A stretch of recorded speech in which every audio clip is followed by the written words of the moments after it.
And I'd like to dedicate my fight to my great guardian, Customato. And I'm sure he's up there and he's looking and he's talking to all the great fighters and saying his boy did it. They're smiling, that's right.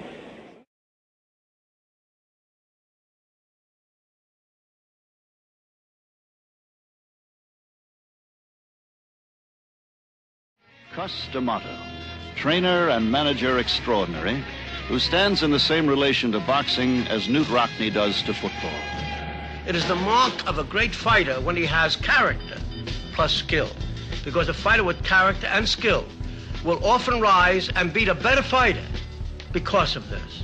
Character is that quality upon which you can depend under pressure and other conditions.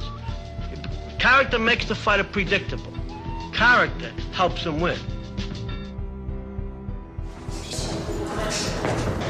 No, fight back and forth like this. Okay. I'm not a creator. What I do is discover and uncover. See, my job is to take the spark and fan it. When it starts to become a little flame, I feed it. And I feed the fire until it becomes a roaring blaze.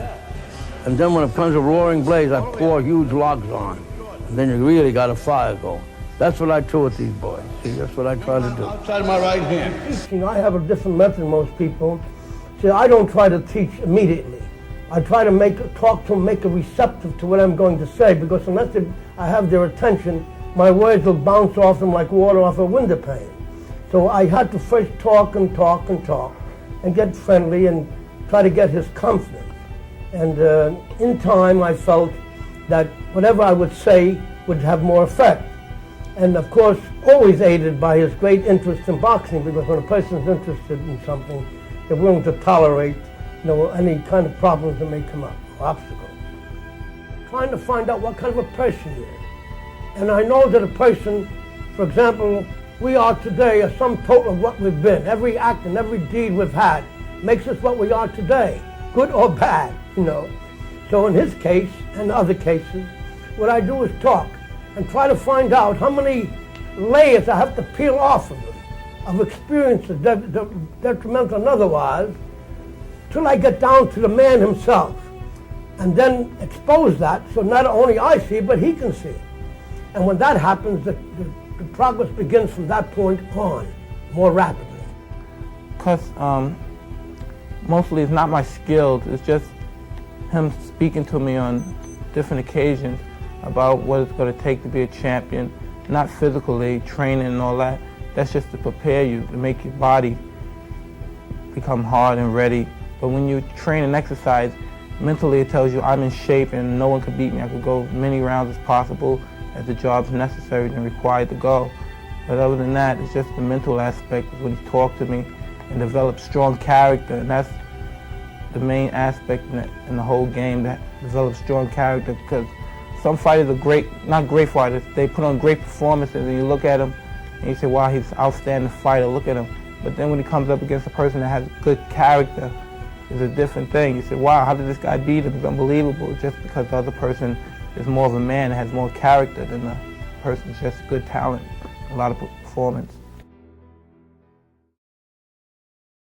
Well, Cuss has helped me in aspects and believing in myself.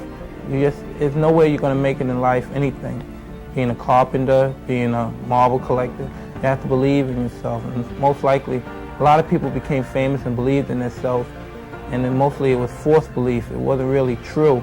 It was just the idea that they believed in themselves. And now I believe in myself, and everything I believe in myself is true, because I know I'm the best, and everybody else knows too. Will not be denied, especially when you know what your ability is. Nobody can con you or anything like that, because you know what you can do. And only by letting him know that he had these qualities and he had these abilities and potentials would enable him to get the real solid, deep down inner belief in himself. Because for a person to believe something with which that he could never back up, well, it's not stable enough. We have to give him a reason to believe in himself in order to believe in himself. And in the process of giving him the reasons for him to believe in himself, he does, in fact, after a period of time, recognize these qualities do exist, and therefore he has reason to believe in himself. And the act of doing the technical part of it is relatively simple. As he brought out so well himself, The ability to apply the discipline, the ability to do what needs to be done, in my opinion, is the definition of a true professional. And not because a man holds a professional license. A man who's able to do what needs to be done, no matter how he feels within, is a professional. He does what needs to be done. And I think that Mike is rapidly approaching that status, that important point, which I consider he must do in order to be the greatest fighter in the world. I like proving it. I like going in there, proving it now that I know it. Before I used to just say it, but I didn't believe it. And now that I know it, man, I'm killing these guys. It's just... Well, you see, ever since I was a boy, I've always been around fighters. My brother was a boxer. I used to go to the gym all the time, and I saw many of these old fighters. And the one he admires so much, Al Brown, I used to watch him. And that was a pleasure to watch him and a fellow by the name of Maxie Rosenblum, who was probably the cleverest fight I've ever seen defensively. And you just couldn't hit the man. They developed a sort of a radar, a sense of anticipation of blows, an ability to react to that and act on it. So all my life I've been watching these fellas, and all my life I've been thinking in terms of developing a fighter who is perfect, and if that's possible, you know, as perfection as we know it. And to me, a person can accomplish this, and as I try to do, I look for the mistakes a person makes. I mean, fighters make mistakes while they're fighting, and they escape the consequences of the mistakes only because the opponent isn't skillful enough, relaxed enough, or whatever is involved to make him aware of the mistakes by hitting him, or knocking him down, or knocking him out. And since this doesn't happen, and the champions usually, after they develop a reputation, have a way of intimidating, or if not intimidating, inhibiting the effort of the opponent, where he doesn't take the chance and do the things that need to be done and that he's capable of doing with other fighters, but not with him. So the result is that these fighters are supposed to be invincible, are invincible only because of the manner of the opponents perform, not because they are excellent boxers, because they are vulnerable. Because many times people, as you may have seen in fights, are able to punch, and for some reason when a punch is thrown, it doesn't have the effect. That's because he's inhibited because of the possible feeling he may have that the opponent may counter him. So to that extent that he has this feeling, the punch and the power is inhibited. But we teach him how to get himself in a good punching position. So when you let the punch go, you're not inhibited. And you're able to let the punch go at the full power that you're capable of. He has acquired all of this, which may very well have done all of these things, all of them. But of course it would take him a great deal longer to do it. Because being talented and having such great potential, I believe that it's possible for a man to accomplish it. Only would take him many, many years to do it. And with the help and the guidance and the instructions, he's able to do so much more quickly.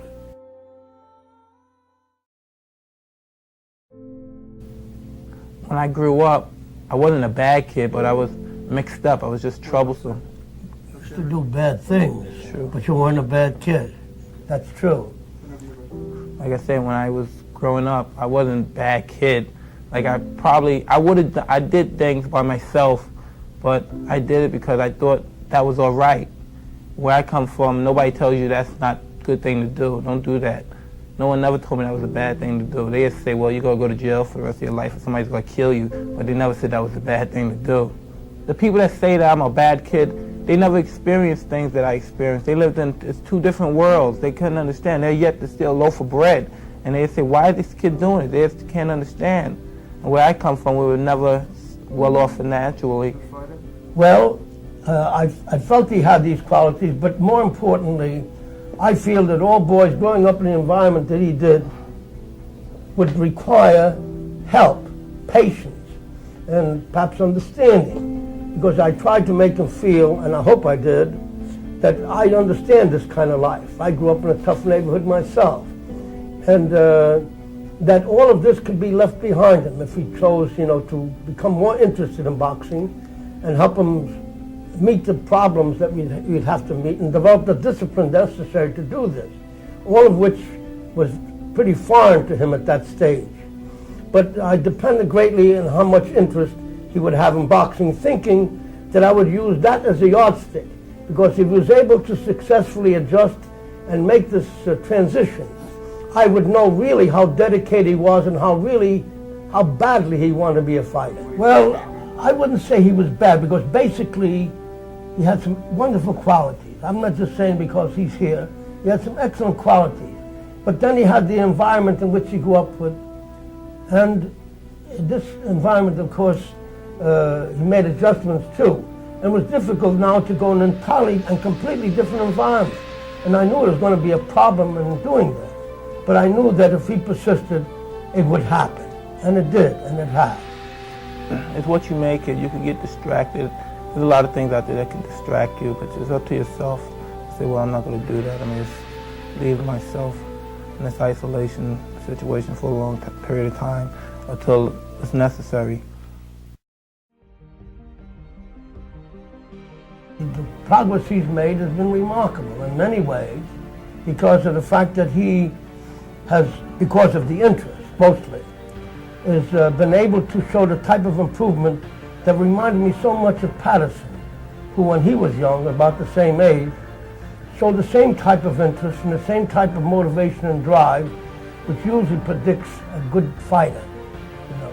And he, of course, showed a very unusual interest in boxing, in as much as he began to read all of the books, boxing books I have here, all the ring magazines going all the way back. I think that all because of the fact he had such a tremendous interest in, I think, a real dedication and motivation to become a boxer. And because of this reason, he continued and continues to read all of these things pertaining to boxing and the former great fighters who he admires greatly, having seen them in moving pictures. I watch all the old-time fight films because that's where it starts. I don't only watch old-time films, I watch all the greatest fighters that ever lived because that's what I have upstairs. I have all the greatest fighters that ever lived from the period of the beginning of the century to 1965. And they're all the greatest fighters, Ike Williams, Johnny Kelbang, Panama Al Brown. It's all the greatest fighters that ever lived. Henry Armstrong. Just watching the one them. and only. I get a kick out of just watching these guys fight because you can't imagine from the turn of the century seeing a fight ahead of his time. It's just like watching, watching a fight, one of our great fighters nowadays back then. And it looks so much, because the great fighters nowadays, for some reason, it's hard for a fighter to develop character, strong discipline. I don't know why. Probably because it's the fast times, the 80s, everybody like going out partying and everything. But back then, you watch a character and a great fighter doing his job, and it's just amazing. Most things that happen that we laugh at today have happened. There's very few new things in this world, very few. That's why people are young. If they're smart, they try to profit by the experience of an older guy so they won't have to go through all the pain and suffering. But a certain amount of pain and suffering is good because it makes a person think they learn. And you watch these guys and they do moves that you wouldn't believe, and you see why all these old coaches, where they get their strategy from watching the old fighters back in their days. See, before he started, when I evaluated his tremendous interest in boxing, I told him first what it required to be a champion. I explained all the different things that he has to be in order to be a champion. And then I made him, at least I knew as a result of that, he would think and relate that to what he's been and how he had to adjust to becoming a champion if that's what he wanted to be. And all adjustments he would have to make, which is what he did. Basically, that was the idea. Let him know what it takes to be a champion, and then being aware of it, and being intelligent, and having the qualities that could become a champion, he then decided to make the adjustments slowly but surely. Nevertheless, he's managed to do this himself. And also, the fact that these great fighters of the past, who he admires so much, and I tell them that there's no reason why he can't be even greater than those people. Because if his interest allows, and his will and ambition and his dedication is great, this is very possible. Because no one knows what perfection is until he achieves it. And from that time on, perfection is no longer perfection. You're now going to see beyond what we accept as perfection and be able to recognize a greater performance, a greater talent. Because I don't believe in perfection at all as such, as a continuing factor. It's a relative point where a person, once he reaches it, he then is able to see further ahead than he was able to see before he reached that point. And then he If he has the drive, he becomes what he wants to become because now he sees the possibility of doing it.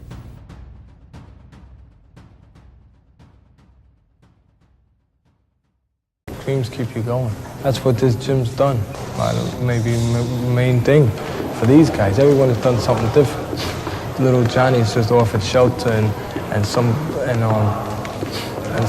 love, and he's not thinking about being a fighter right now. He's just somewhere where he's got attention and love. For the other guys, it offers dreams where they can all dream, and they're all even when they come in this door.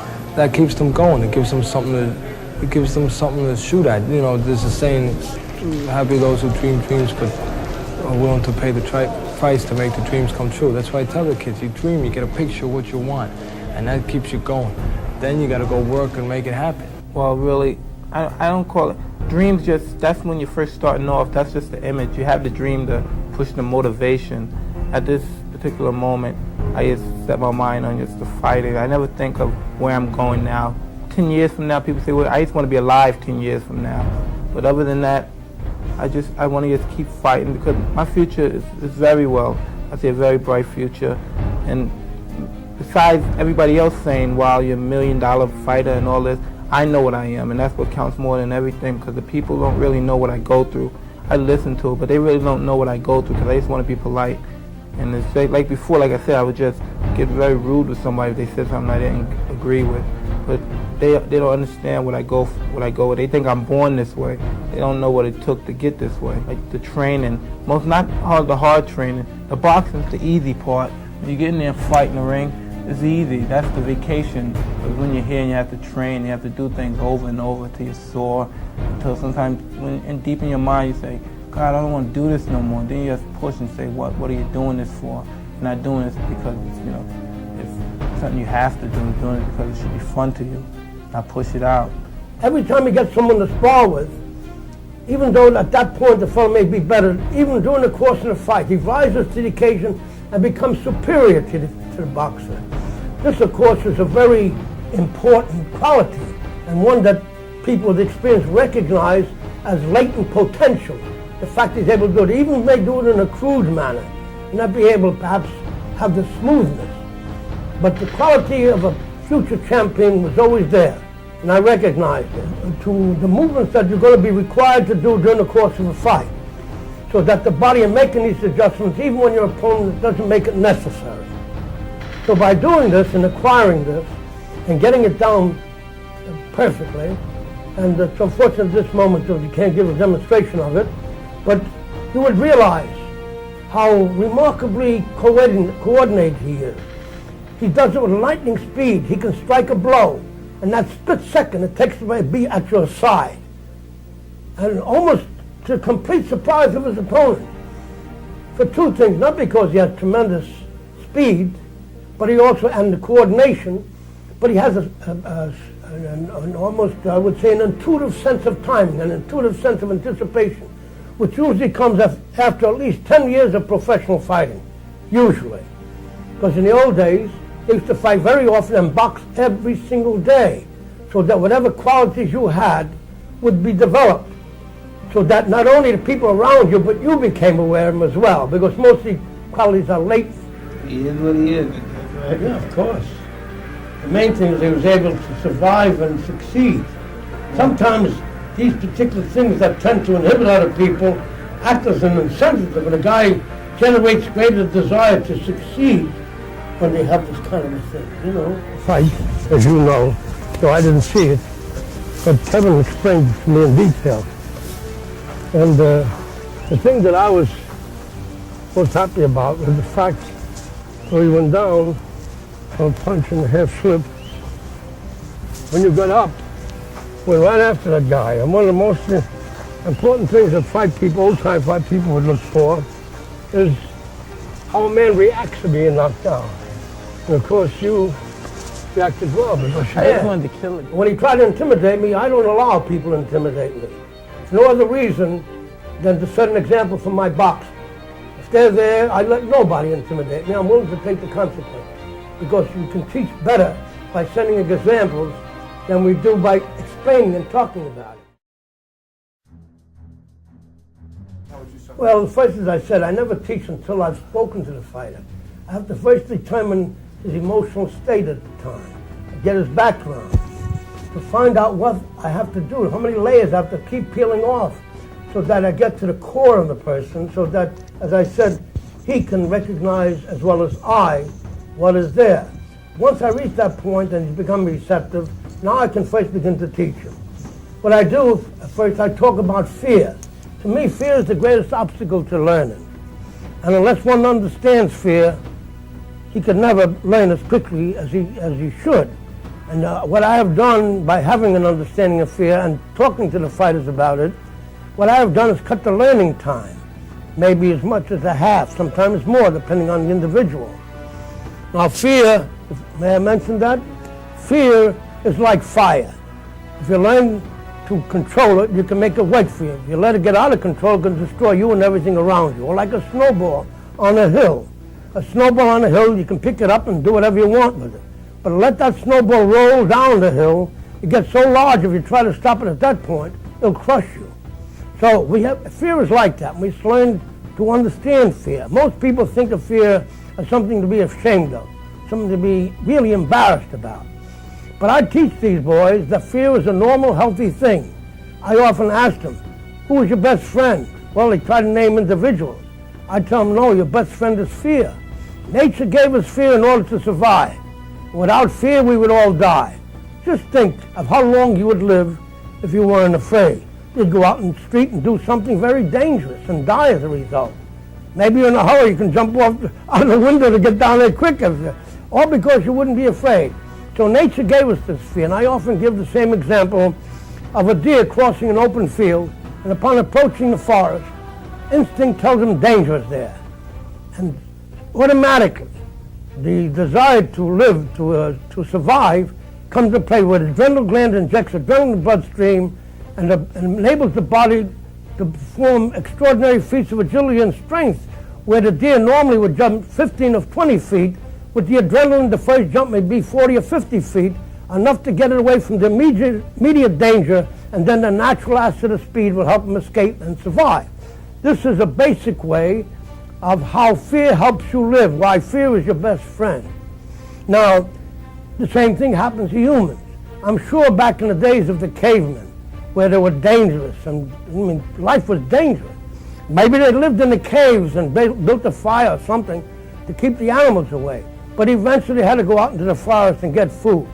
And that person who was able to go out with the club or whatever else he had, carefully go into that forest to avoid and anticipate all possible dangers, and then manage to get food and help his family survive. And the person who failed in the process naturally died. But eventually it would be those who didn't fail, who were able to teach their children, whoever they had to teach, to do the same and benefit their experience. So the cumulative experience enabled them to face the conditions to help them survive. Well, I believe that this fear is what enabled them to do it, the discipline and the control of this fear. Fear lends sharpness to a person. Fear makes you keen and sharp. Without fear, as I said, the things would happen and be too late for you to do anything about it.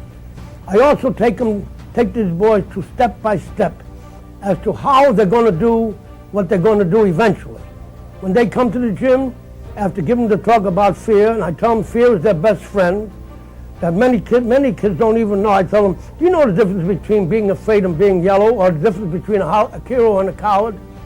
Well, they give me answers, but they weren't accurate.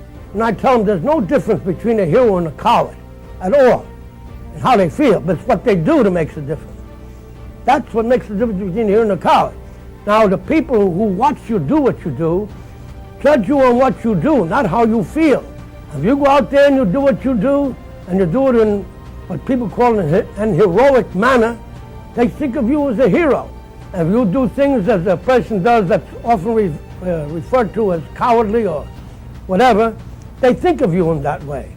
But the hero and the coward feels exactly the same. You have to have the discipline to do what a hero does and to keep yourself from doing what the coward does, or the so-called coward. Everybody's a coward, more or less.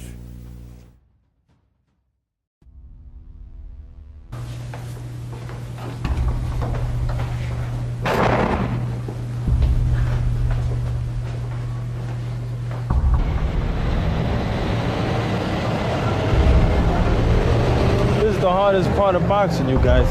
The hardest part is the weight, right? Isn't that the hardest part? Once you get in there and you box, it's not as hard as the weighting, because when you wait, you start thinking about things. You know what I mean? And you're saying I'm gonna get beat up. No, you don't say that. You have to have confidence, say I'm gonna win. But still, your mind starts to think of things, you know. But you just gotta be, you know, just have enough discipline to just go through it. Be a man. Loosened up your shoulder good? Yeah. All right, feels looser? Then you can start to loosen up a little faster. You can start to shadow box a little, especially when you feel the tension mount. Motion relieves tension.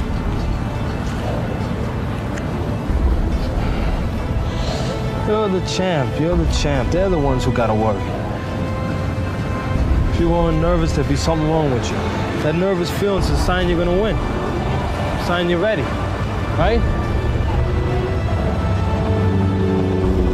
Sign you're ready to win. Just gotta keep it up here and go do it. Everything here is right. Just gotta keep it up here. Think about what you have to do now. Before you can get the guy, you know, where he's able to absorb anything, you gotta get him in a calm frame of mind, which Frankie very rarely is in once the fight starts. So that's what I work on mostly with him. Other people I work on physical things. Frankie I work on mental more. Well, all of them you work on mental, because boxing's about 75% mental. It's not as physical as people think. But with him it's even more so. It's about 95% mental. So I gotta really work on that part all the time, all the time. You have to understand how bad he was when he came. So bad that Don Shaniger said, "You're gonna make a fight out of him? Impossible, impossible." Yeah? Yeah, that's right. So when you get to the point where you're not excited and you're able to, see, that's what you gotta tell yourself. You're completely relaxed. You're able to see everything that's going on. Your sense of anticipation is sharp. And that can't happen unless you're relaxed. Man who's thinking and worrying about getting hit is not going to have a good sense of anticipation. Right. He will, in fact, get hit. And most important, when you get hit, like you get excited. When you get hit, bang, you get excited and your head comes up your hands. When you get hit, that's when you got to be calmest. That's when you got to be calmest. When you get hit. Professional fighter has got to learn how to hit and not get hit, at the same time be exciting. That's what professional boxing is about.